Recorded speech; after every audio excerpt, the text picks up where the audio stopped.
People who espaced extremely toxic relationships. How'd you do it? I unalived my stepdad and got away with it. When I was 12, my father hit me. It was the first time he hit me, but it was not the last. He hurt me, my mother, and my brother frequently. He was addicted to pills after a bad car wreck and addicted to alcohol. He apparently hit my mother a few times before I was 12. Over the years, the hitting became more and more frequent until I turned 16. My mom finally had enough of us being his personal hurting package and we moved away. We waited and left with no trace. No phones, no social media, nothing. No one knew except our neighbor Tim, who helped us pack and left the heavy stuff. Ever since then, I have started going by my middle name and we shortened our last name. Example, Adamson now is Adams. It was hard, 2 boys and 1 mom. It was hard for us to feel safe. Eventually things started looking up for us.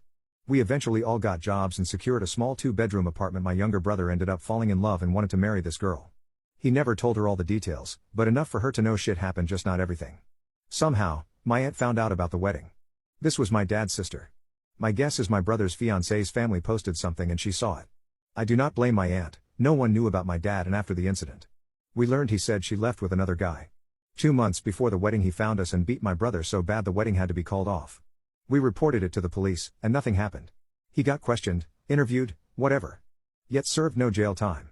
He also broke into my mother's house, but thankfully she was not there, or else she may no longer be with us.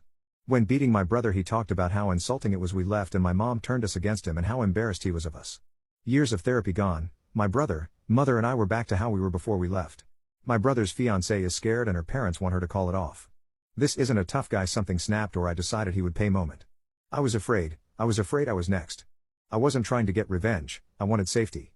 I remember that I almost pissed myself hearing he knew where we were. We then moved a city over. We got temporary housing from a church-led foundation. We also got a restraining order from him from a lawyer the church helped provide. I got a job during the graveyard shift at a local fast food restaurant and my brother and his fiancée took a hiatus for her safety. I also purchased my first firearm. That was legal. I joined Facebook, with my real actual name. Friended a couple of people that I knew from my hometown. Eventually my Facebook would get back to him, and sure enough it did.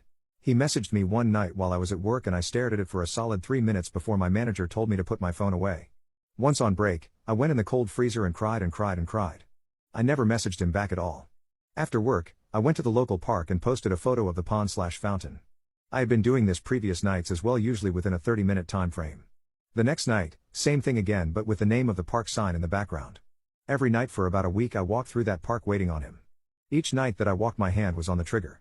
One night I was walking and after passing the parking lot, I heard someone walking behind me. Never in my life have I ever felt so scared.